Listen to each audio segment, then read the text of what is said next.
What's going on, everyone? Welcome back to Panels on Pages. My name is Dalibor, and today we're going to talk about DCeased and kind of the obsession that we all seem to have with corrupting our heroes. I actually just read DCeased for the first time, and it's very much good.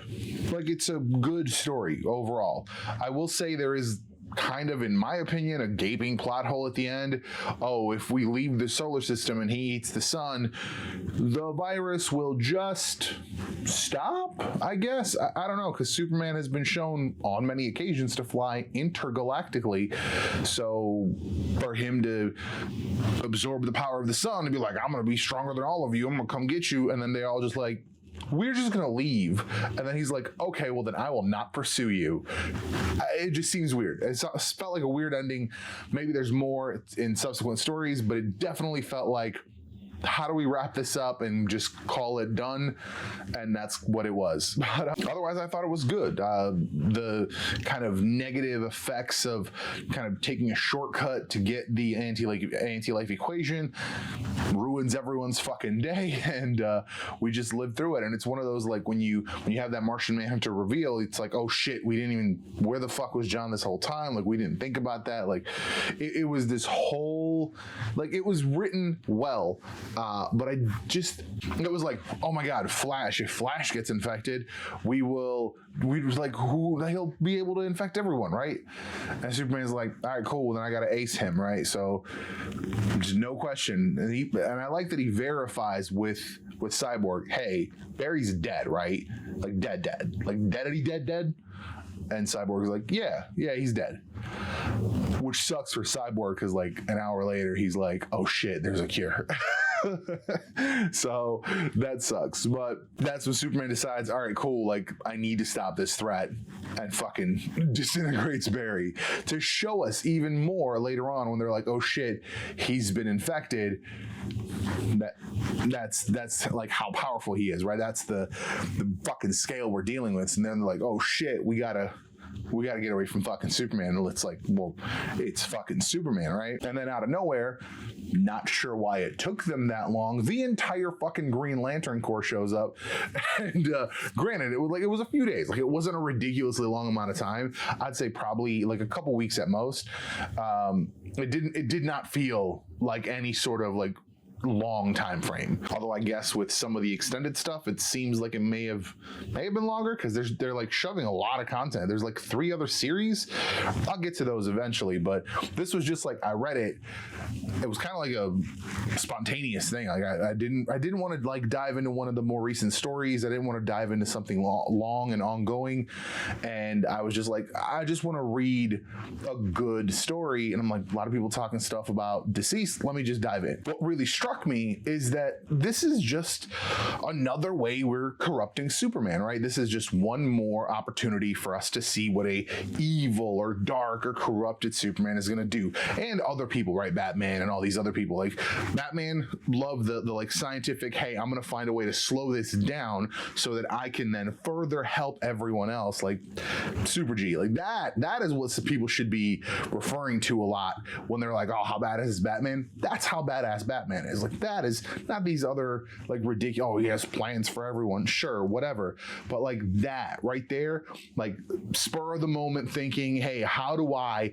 be the most useful I can before I die and before I become a problem? Like, G, that's a G move. But obviously, and not without intent, this reminded me a lot of Marvel Zombies. And I remember reading Marvel Zombies and I was kind of underwhelmed. It was like, oh, they're all, they get corrupted and blah, blah, blah. And then it's like, cool, now they're zombies. That's it. And then it just became these sort of hijinks of the zombies. I don't know. It didn't sit well with me, honestly. I'm not a huge like zombies for the sake of zombies fan. I mean, I even bailed out on The Walking Dead after like 7 or 8 seasons. So for me, it does have to be like a good, interesting narrative. And I would say this was definitely better than Marvel Zombies in that aspect. just didn't care about any of the Marvel Zombies characters.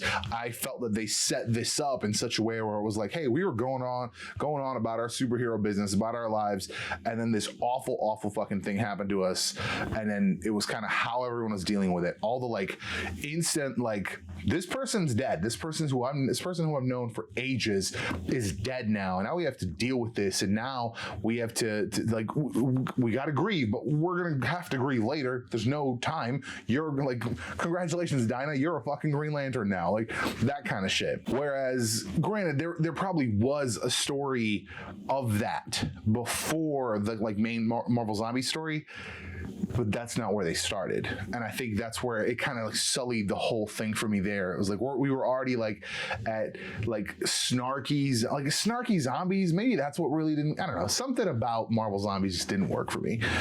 But thinking of that, I automatically went to, man, we do like to just like take our heroes down villainous paths, right? Just like, okay, this is more a virus, but then I thought Injustice, right?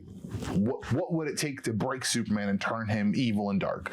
They did it on the Batman animated series and / Justice League, that universe with what was it, the Justice League Incarnate or whatever the hell they called it when they went to that dark universe where the Justice League took over. And I'm not even talking about like evil versions of characters like the Crime Syndicate. Like that's kind of a story in and of itself. Like that's just like a flipped universe where that's an interesting concept to me. Like, all right, let's explore a universe where Lex Luthor is the genuine hero. Let's explore a universe where freaking Joker is a genuine hero, right? Like those are interesting concepts. This is, let's say our regular universe was going along as it does, and then something happens to turn the good guy evil. And there's a lot of those stories. I think they even kind of maxed that out in let's turn Batman the most Batman he could ever Batman in the, was it Dark Side War or whatever, when he got Metron? I'm 70% confident that's correct. Metron's chair. 80% confident it's Metron. When he got that chair, the fucking chair of knowledge, and it's like, oh, there's 3 Jokers, bitch. Like that whole thing. Still don't know if they ever resolved that. I know there was a 3 Jokers storyline, but I just don't know if it ever went anywhere. Like I like skimmed through it, but I still haven't read the whole thing. So maybe that'll be next. Marvel had its Axis story where it's like, oh, let's literally flip everybody's stuff and good guys are bad guys are good guys. Like that is a little more interesting because that's not like something snaps this person.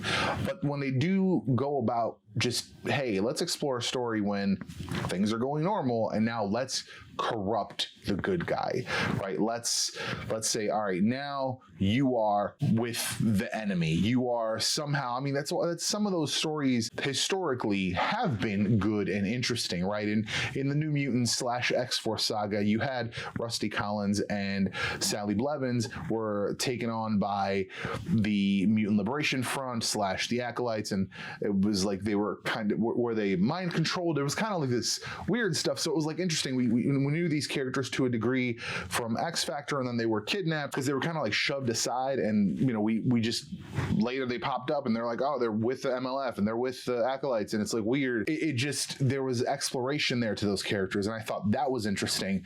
But when it's just like this, granted, this is not in continuity, so really this is another universe. So even then, like, okay, cool. Could we maybe compare it to like a Red Sun? Like Red Sun is like, it's like, what if we took our hero and gave him communist upbringing? Because communism is so scary. But like, yeah, let's explore that. How does this character come out? And then you have what is it, Earth? Is it Earth X still? I know it's Earth X in the CW universe, where they're Nazis, right? The Nazis won, and Superman's a Nazi, fucking Supergirl's a Nazi, the Arrow's a Nazi, all these motherfuckers are Nazis. So like, there's that, right? Those are different universes where it's like the base conditions are different. I'm strictly referring to like shit is going along as normal, and then something happens and people turn, people become evil, whatever. Like they're doing it with vampires now. Although I don't know, I still don't know if that's in continuity. It kind of feels like it might be. I don't know. It's weird. I'm feeling like it's not, because it seems like certain important people are turning vampire. I don't know. I still don't know. We'll see. You look at something like Titan, was it the Future Titans story, right? Or was it Future Titans or Future? Yeah, because it was when they became Teen Titans. The new Teen Titans, was it 2000? Call it 5, 6. They go into the future and they're like, oh, like Tim's turned grimdark and he's Batman now. And he's like, I never fucking wanted to be Batman. And it's like trying to figure out how he turned bad, because he sees himself as being too extreme and too negative and like not a good guy enough. I mean, hell, even in the most recent Spider-Man movie, you have that moment where Andrew Garfield's Spider-Man says, I stopped pulling my punches. It's one of those like, hey, shit, I want to know what that's about. Like, I'm interested, see how that plays out. But it's also kind of like, it wasn't necessary. It didn't feel necessary, because you could have just said that he was just kept being a superhero, because at the end of Amazing Spider-Man 2, it felt like he had returned to form. So to say at some point he stopped pulling his punches, like that sounds like a dark turn to me, and I'm not really here for that. Like, it felt unnecessary. If I can give No Way Home a criticism, it's that. I guess this video is less about me drawing a conclusion about why we seem to want to darken and call corrupt and turn evil our heroes, and more of a question, right? Because I don't know. I don't really know, and I don't really understand the push towards it, right? Some people will say that the Man of Steel movies are a dark version, like a darker version of Superman. And yes, but I don't know. It has its own, like, it's a different interpretation. Like, it's a different universe. I very much have taken like that to heart. I fought for a long time with my cousin about Batman from the Snyderverse being like super emotional and everything. And I'm going to do a whole separate video about that, because I've got like a very, very specific thing that I've had to kind of work out in my head for him to be who he is. But like, I thought about that for a long time, and then eventually I was just like, this is just another universe.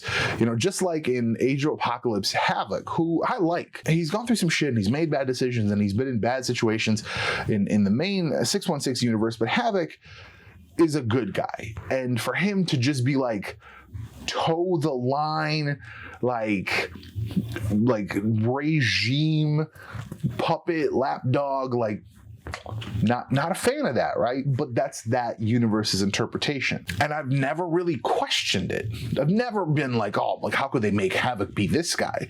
No, that's just how it was, right? I thought Cyclops was kind of an interesting take as well, because it was one of those like, oh, he's always like, he stirred away from the trouble, right? In Age of Apocalypse, they seem to say, oh, Alex kind of leaned into the negative aspects of his personality, where Scott was clawing up, like his good aspects were clawing up from, hey, we took over and we kind of stomped down some people and we don't treat people the greatest, so I'm gonna help people, right? That's like the good parts of Scott kind of came through and shined in the shadows, because he was still trying to maintain his cover and shit. So I thought that it was an interesting take. So it's not like I'm like opposed to these characters being explored in a darker fashion, but it just seems like it's a lot. Like, there just seems like it's a lot of those stories. I'm a big fan of What If. I'm a big fan of alternate realities and trying to see what different stuff looks like. But I guess I just, at the core of it, still think that regardless of what happens, most of our heroes would still remain heroes. Like, there are some people who have almost a clear path to villainy and corruption. You know, quick ones to think of: Frank Castle, Wolverine. They have clear paths to, like, this could go dark and evil. Not I'm gonna say easily, but like, it's like just like a misstep here and a misstep there. But like a Superman, based on all canon, Superman is so reluctant to harm others. Like, it took so much for him to kill Zod and the other Kryptonians. So much. And I think they twisted that a little bit, but they still played into it in Man of Steel, right? Where he breaks his neck. Like, that was a lot, because he was like, I can't beat him. I can't stop him from killing these people.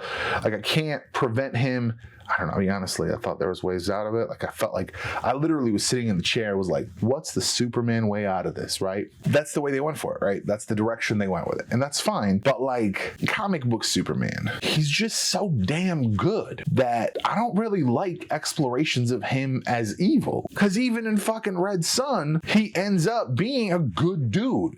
You know what I mean? Like, he was raised by the enemy, if you want to call him that, and somehow still became a good dude. Like, again, if it's different circumstances, you explore a universe in which Kryptonians are all kind of, I don't know, they're imperialistic, and Superman was sent as, I think that is the story, actually. The Superman was sent as like a first of many, right? I think they've done that. Maybe if they haven't, someone should. That I'm riding with that, right? I'm riding with that. It's an interesting story, like Krypton as a occupying force, Krypton as an invasion force. I'm with that. But like Superman, the way we know Superman, it's like force, like, granted, he was tricked into killing Lois, Metropolis, his unborn child. I get it. Fucking awful. I think Superman will go into seclusion. I do not think Superman would turn dictator. So like, the whole premise of the Injustice universe doesn't make sense to me, because it's like taking a sharp left from established stuff, because like everything was going the way it normally goes, and then we take a sharp left, and I just don't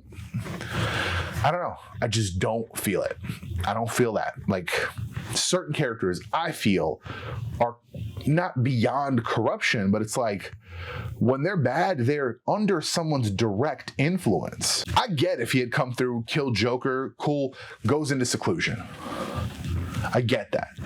But to like turn dictator, I don't know. With DCeased, it was corrupt. Like, it was a virus corruption, right? It was a virus corruption, and it was not controllable. And even then, you saw everyone being their best possible self until the last possible moment. So yeah, while DCeased is not corruption in the traditional sense, like they're not turning evil, it's just like these stories where we see our heroes, like our, I don't want to say like inscrutable heroes. Is that the right word? I don't fucking know. Like, the heroes that we feel are kind of like untarnishable.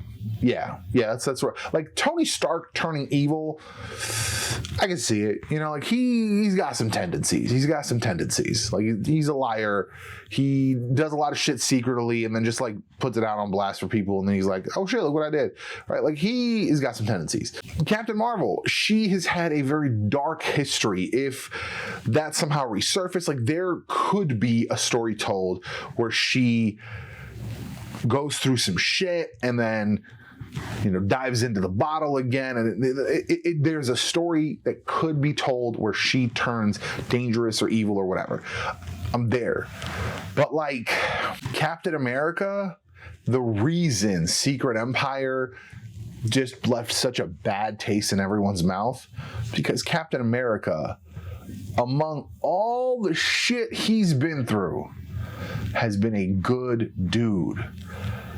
And yeah, within the story, you literally had to you had to retcon his own perception of his history to change him. And I get it, he was under the influence, but it still didn't feel right. It literally felt more right when Zemo was a good guy with the Thunderbolts, like a legit good guy. Yeah, he was like scheming and shit, because that's just Zemo shit. But like, when he was doing good shit, saving people, that felt more right than Captain America, even under the influence of Kobik, turning bad. Superman is such a good dude that it's just hard to view him as an enemy. It's hard to view him as the bad guy. Like, it's funny because I still haven't read the Injustice stuff. I have watched part of or the whole maybe movie of the Injustice like cutscenes. Some people, by the way, I love this. Whoever's doing this out there, thank you. I've watched the Mortal Kombat stuff this way. I've watched a bunch of stuff this way, where the Street Fighter things, like they take like fighting games, they take all the good cutscenes and they make a movie out of it, and then you kind of see what's going on. Love that. Love that. I've seen that for Injustice. It still didn't feel right. Like I said, this was a universe not unlike the main DC universe, New Earth, Prime Earth, whatever the fuck they're calling it now. It was not unlike that universe. And then it was like, yeah, this horrible, horrible fucking thing happened. But it happened to Superman. Like, legit, it happened to Superman. Like, our odds were absolutely the best of that thing happening, like, going forward. If that thing happened to Superman. If that thing happened to Batman, Batman becomes a dictator without question. Like, I wouldn't have even thought twice. I'd be like, yeah, for sure. Batman just goes like full totalitarian. Get your language right. Goes full totalitarian, takes over Gotham, starts expanding, builds a whole army of Bat people. With that, believe it, easy. I don't know. What's funny is I'm not even that big of a Superman fan. I'm really not. Now, if you wrote an Earth 1 story of the new, like, current, like, Earth 1, like, little, like, hardcovers, if you said an Earth 1 story where that happens and Superman turns dark and totalitarian, absolutely, because they have sprinkled it already. There were those moments, and he walked away from that one dude, left him to his people to get his justice. With that, in that universe, the groundwork is there. It's laid there in the. Oh, I wish they had a better name for it than Prime Earth, but whatever. Prime Earth. And Prime Earth, Superman is a good guy, like to laughable degrees, just not believable. You know what I mean? Like Captain America, after everything he's been through, both of them. Both Captain Americas, after everything they've been through, still good guys. Like Sam Wilson turning evil, not for a fucking second. You're just not going to sell that to me. I don't know. I don't like these stories where you take essentially the same canon up until X point, and X point turns someone who is the best good person, and they take a hard, unnecessary left. Yeah, not a fan. Not a fan. Well, hit me up on Twitter at BossSincere, on Instagram at the Dalibor Zujovic, and of course, if you're watching the video on YouTube, drop the comments down below. I'm curious. I'm interested to know what your thoughts are about the corruption of what we may perceive as to be like the best superheroes. That's going to be it for this one. Thank you for watching. Thank you for listening. I will see you in the next one. I may possibly have our first actual panels on pages. panel on pages. I don't know. Maybe I'll need it. I don't know. It's hard. Maybe I get two people. Is two people a panel? Answer that question as well while you're at it. Thank you again, and I'll see you in the next one. Don't worry about the cat, man. I'm a big slugger like the Batman. Hit up Halle Berry for a CAT scan. I am that man. Yeah, I left a bit, but I'm back at him. If you wanna rock, well, here's Black Adam. And the flow is tight like a back spasm. I'ma run it up and probably step at him.